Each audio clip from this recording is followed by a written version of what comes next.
Okay, we're back again for another open discussion on a paper. This paper is number 283, The Pillars of Philadelphia. Now, the promise to the smallest and most faithful of the churches of God, the Church of the Philadelphians, was that they would be made pillars in the temple of God. This is much more powerful promise than it might first appear. Now, reading the scripture, Revelation 3, 7-13, and to the angel of the church in Philadelphia write, the words of the Holy One, the true One, who has the key of David, who opens and no one shall shut, who shuts and no one opens. I know your works.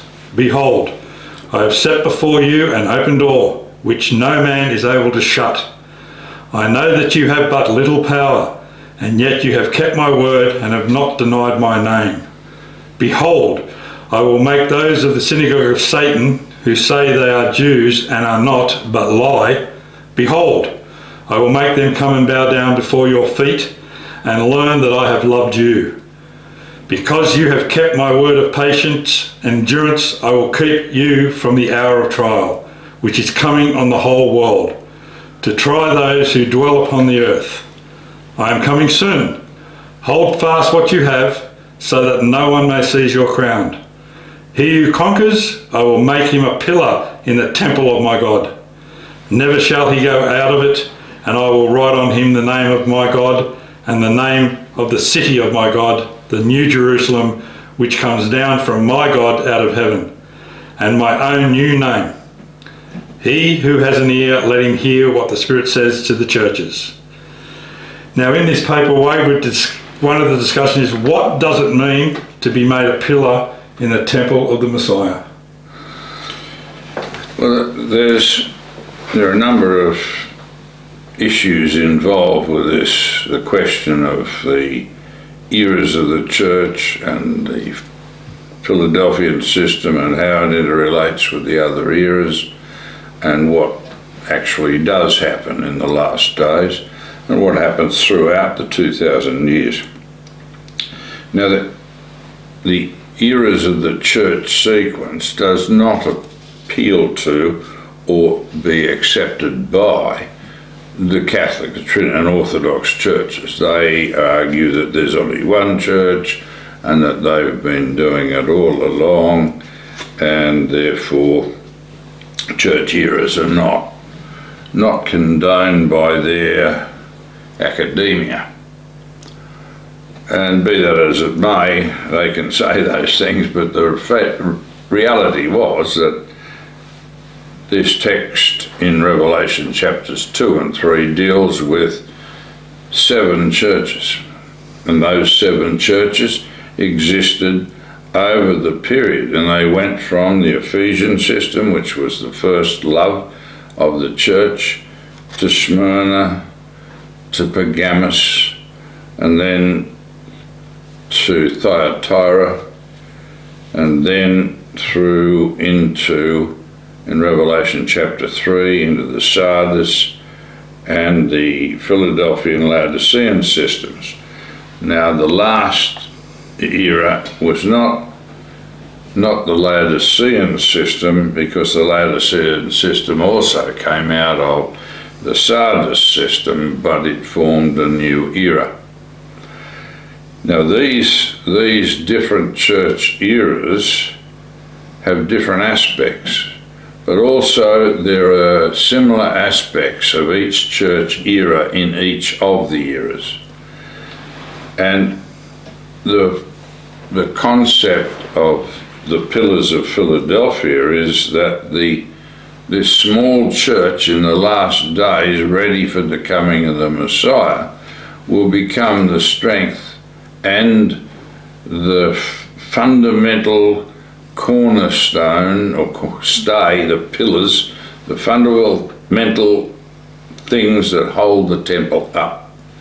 And that's the power of the doctrines and the charges given to the Philadelphian system in the last days. It had little strength, but Christ has loved it, and Christ sets it up under the angel of the Philadelphian system, and it goes on developing through the last days into the millennial system under Messiah, and each of the aspects of all of the churches are carried on through, and over the coming of the Messiah, each of those eras will be resurrected, and they will all form part of the 144,000 and the great multitude, so that we go into the millennial system under these saints of the church who are now powerful God beings.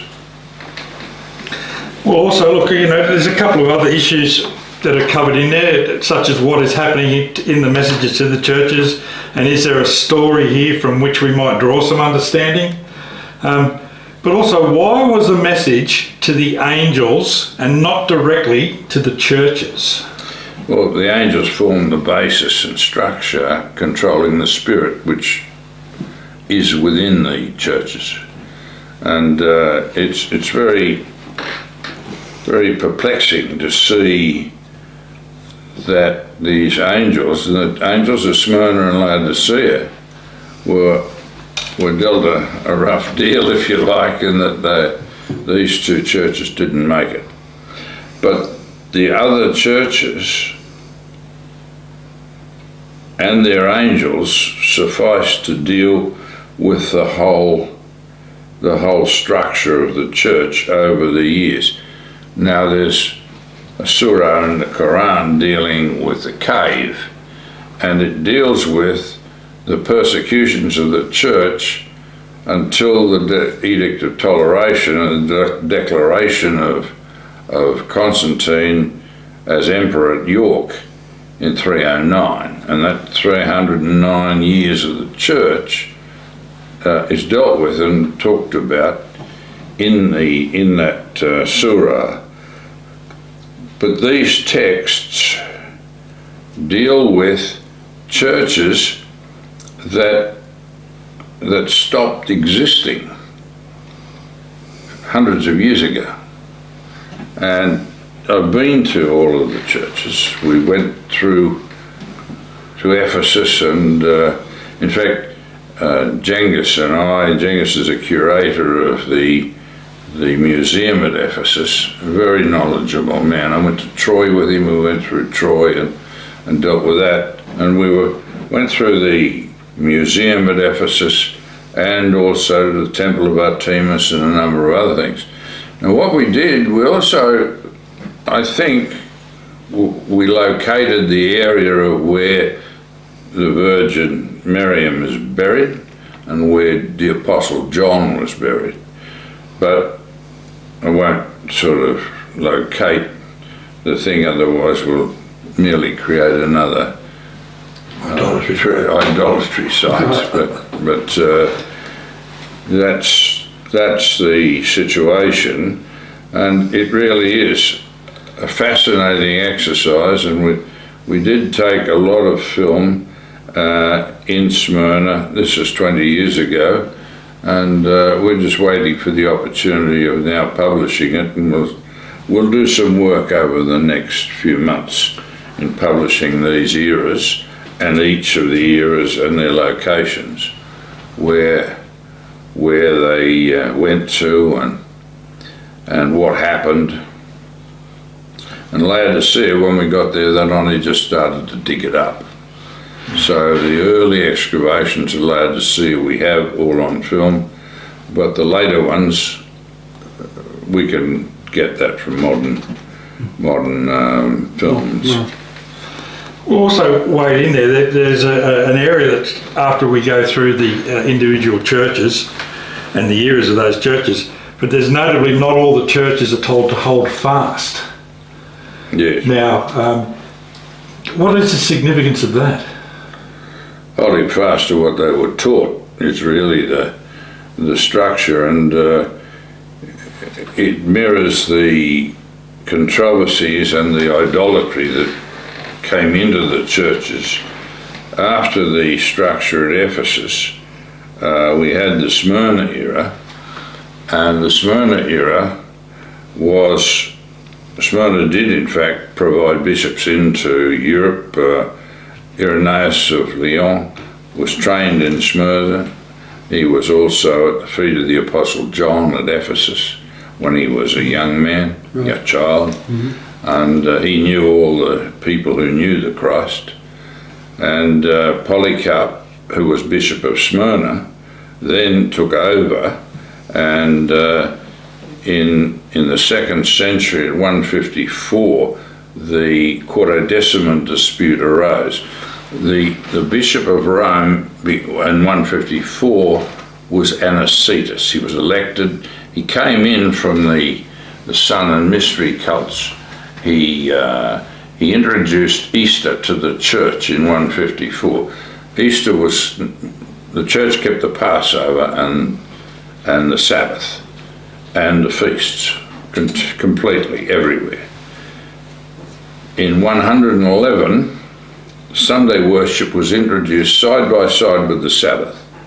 So they didn't switch to Sunday. What they did was they got Sunday, put it side by side with the Sabbath, and then organised the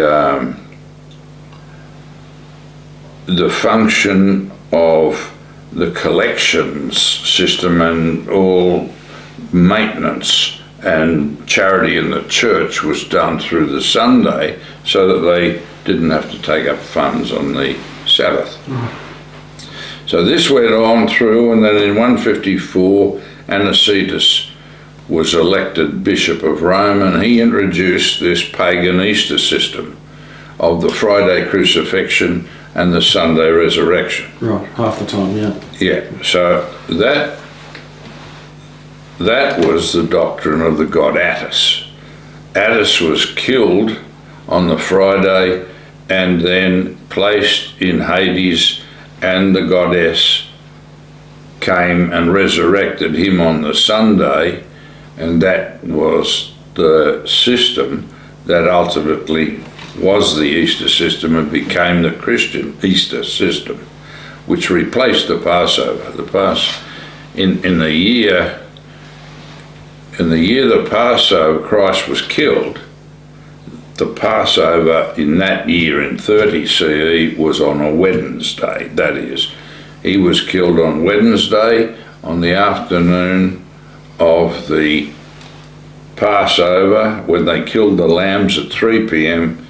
He was killed at 3 p.m. at the exact time the first lamb was killed and presented to the high priest. He was the Passover lamb. Right. Now that is not understood, and he went through from the Wednesday. That evening he was put in the tomb of his great uncle, who was Joseph of Ben Mattat of Arimathea. Yep. Now Joseph, son of Mattat, was the brother of Heli, son of Mattat, who was the grandfather of the Christ.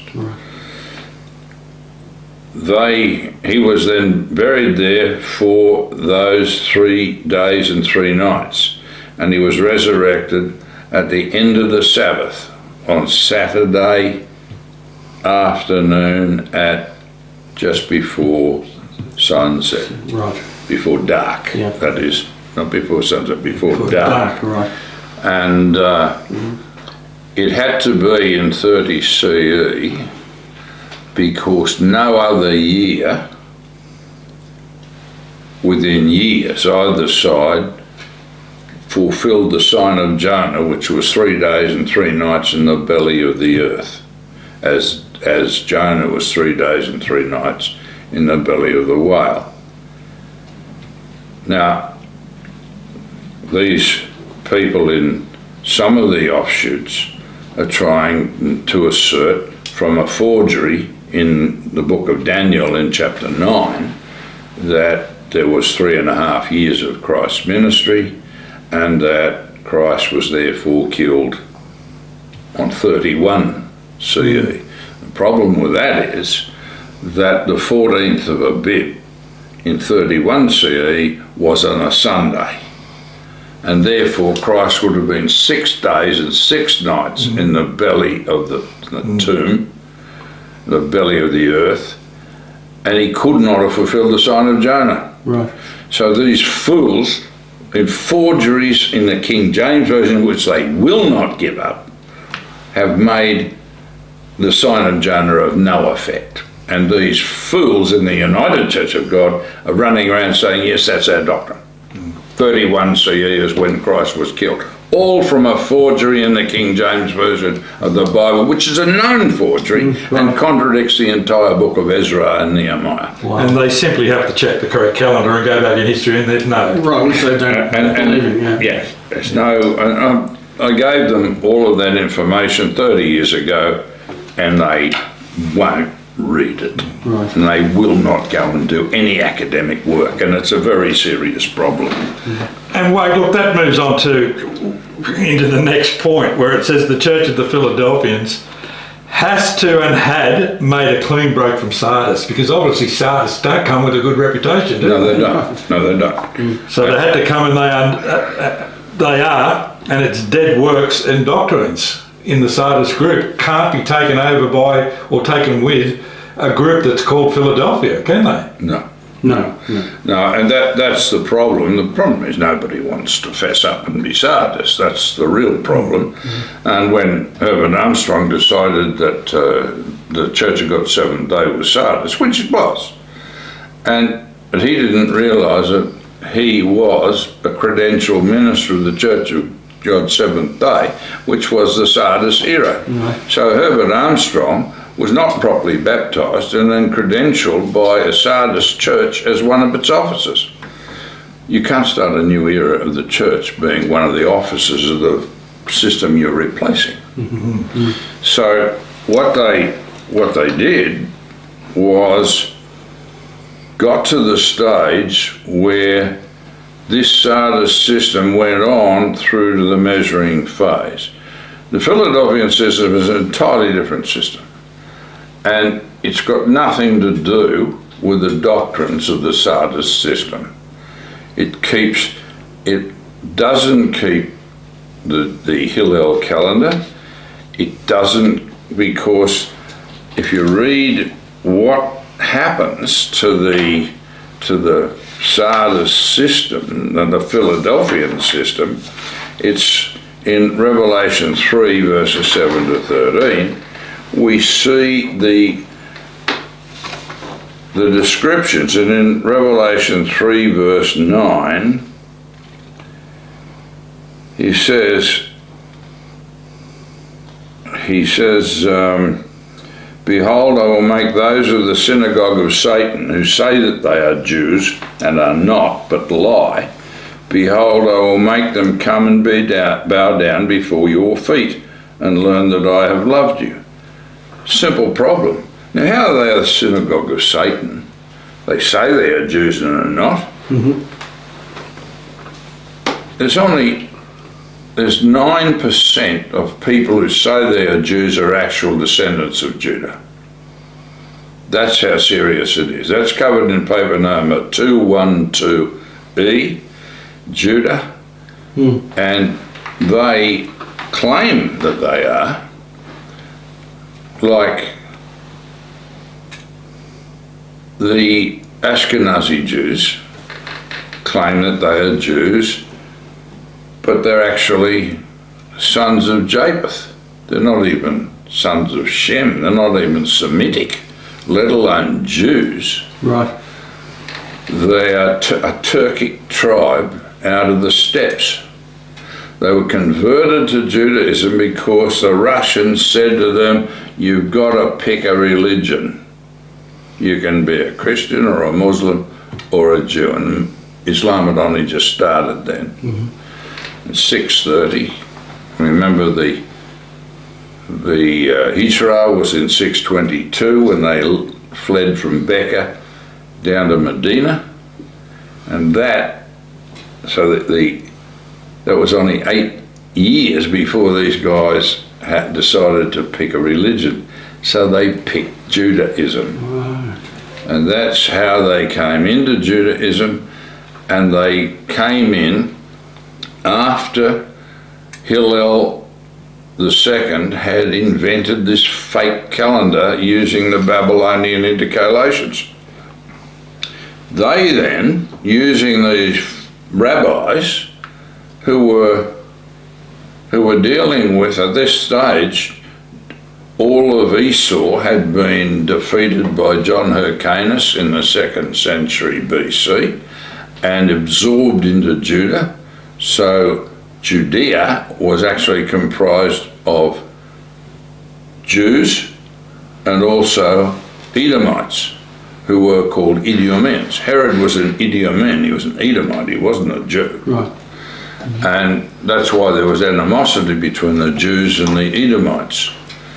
And that's why they built walls up so Herod couldn't look over into the activities of the temple. It was childish nonsense. Right. But that's where they were. And from there, you also had the Canaanites who were brought into Judaism and the occupation under Joshua. Mm-hmm. You had the mixed multitude that came across the Red Sea with Moses, and there were 600,000 of them. Mm-hmm. The leader of the mixed multitude was Neil, who was a Gedalian. His son was Godel the Green. He was bitten by a snake when they got to across Sinai, to Suez to Sinai. They got across the Red Sea, and that group had with it all of the mixed multitude of the Egyptian slaves who were E3B, and those haplogroup E3B Egyptians came into and became part of the mixed multitude in Judea. Right. Okay. And so you've got the Canaanites who were E3Bs also, and with the E3Bs out of the mixed multitude, you also had E1As. Now, Herod the Great had formed a trading system with the Phoenicians, and they established in the 1st century BC the trading system, mm-hmm. which allowed him to form an armed force and the ships to support Octavian at the Battle of Actium in the 1st century BC. That was the transition from the Greeks to the Romans in Daniel's prophecy of from the thighs of bronze to the legs of iron. Right, okay. And that system, that allowed Herod to maintain Judea as his kingdom, and the Romans supported him. It wasn't until Herod died and they were playing games that the Romans put in a governor and occupied the Judean system. And that was another transition point in the development to the Roman system, and then the Jews were sent into dispersal in 70 CE under the sign of Jonah, and the temple was destroyed in 70 CE. Right. Now, all of that is not understood by the Sardis church system under Herbert Armstrong, because they rely on the forgeries in the King James Version for not just Daniel chapter 9 and the Messiah. They locate the anointed ones of Daniel 9 as the Messiah in the forgery in the King James Version, but it doesn't refer to Christ, the Messiah, in Daniel chapter 9. Mm-hmm. It refers to two anointed ones. The first one was Nehemiah, and the second one was the brother of Christ, James, who was killed in 63 AD. And it was because there were no forgeries in the Bible relating to Daniel chapter 9 and the 70 weeks of years, the church knew what was going to happen after James was killed. They knew they had to clear out because the temple was going to be destroyed in 70 AD under this sign of Jonah. Right, okay. So they knew it.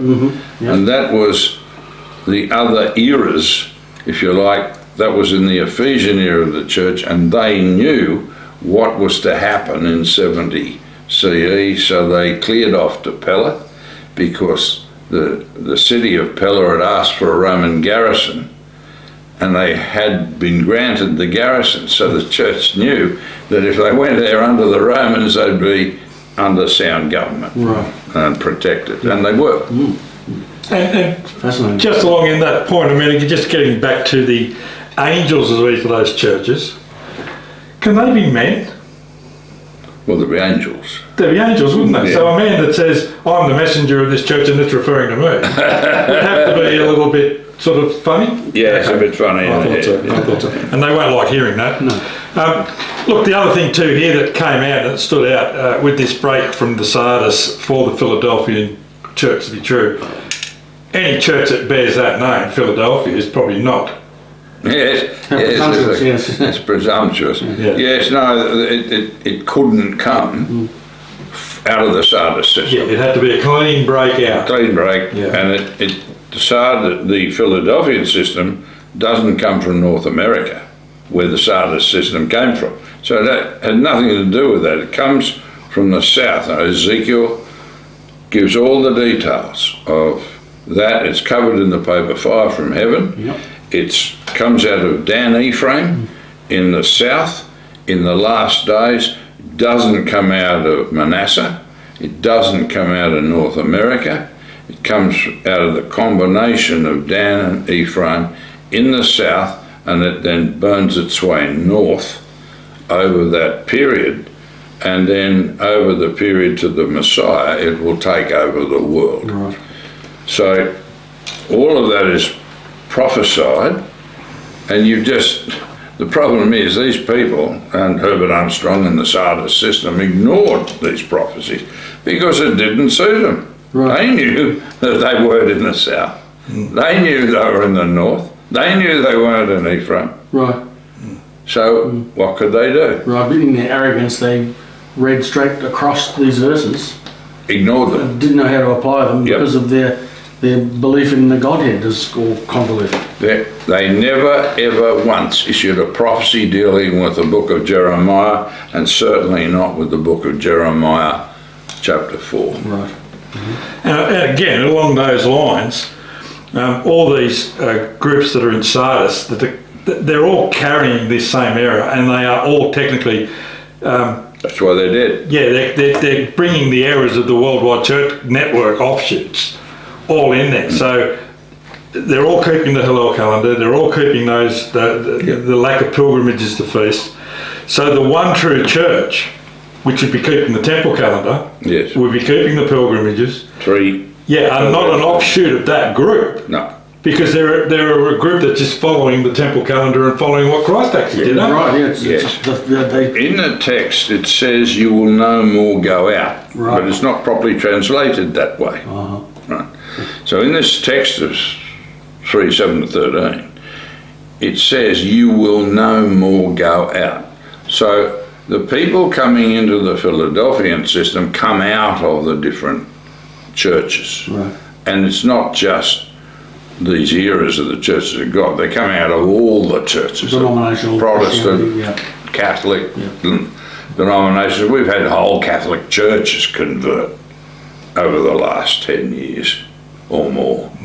So there are many of them, and we've taken, this year we've had numbers of Catholic churches. We've had Anglican churches, Protestant churches. We've had an offshoot of every single era of the churches of God, through from the Church of God Seventh Day through all of the offshoots, join CCG. And in fact, we inducted and baptized more people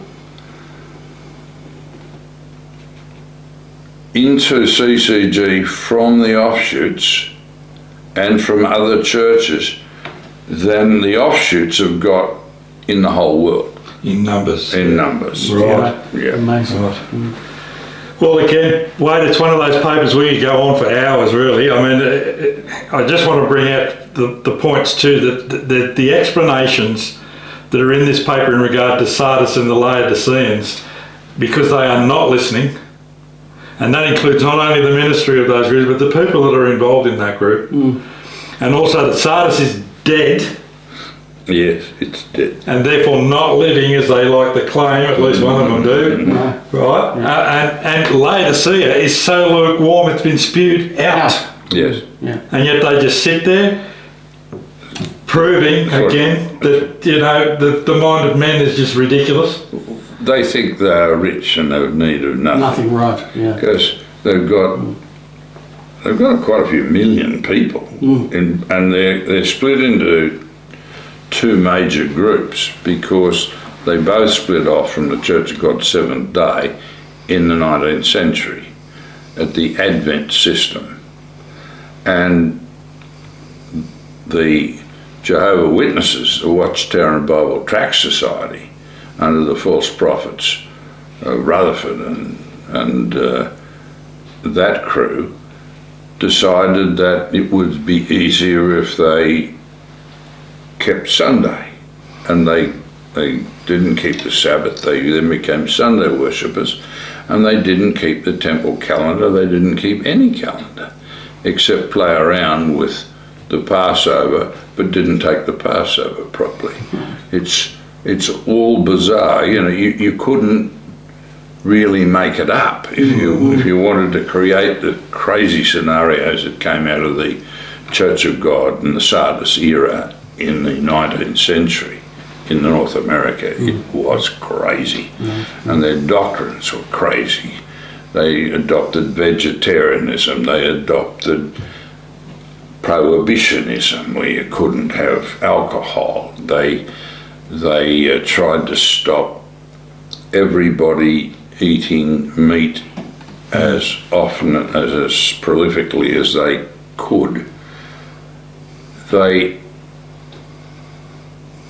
They don't understand. For instance, the witnesses think that they are going into the millennium under Jesus Christ, not realizing that the only people going into the millennium under Christ are those who are keeping the commandments of God and the calendar of God of the temple. Right. Now, I've had them stand at my door telling me the law's done away, and I've also had them standing at my door denying that the law was done away, and that's not what they teach. But they've been very senior officers of the witnesses have stood at my door and explained to me that all the law's done away and you don't have to worry about it. So I said to them, well, that's not what Isaiah 66 verses 23 and 24 says. Unless you keep the Sabbaths and the new moons, you're going to be put to death. And I heard one of them got the Bible in. Can I look that up? The woman looked it up and she said, that's what it does say. Well, that's what I said it said. Yes. And they don't understand that it's not what the Watchtower and Bible and Tract Society says the Bible says, it's what the Bible actually Yes, says. that's right. And that's the problem. Well, again, like I said, another fascinating paper. And just to finish off, I noticed that the paper also contains a statement and a warning that says no matter what era or system you are in, you have to overcome and work to the restoration of the faith once delivered to all the saints. And that really is the Philadelphian church, isn't it? Yes, in the last days, the last church. That's correct. And there is only one way through into the millenniums, through us. Right. So start reading, folks, and hopefully we'll see you very soon. Yes, let's hope so. All right. Thank you.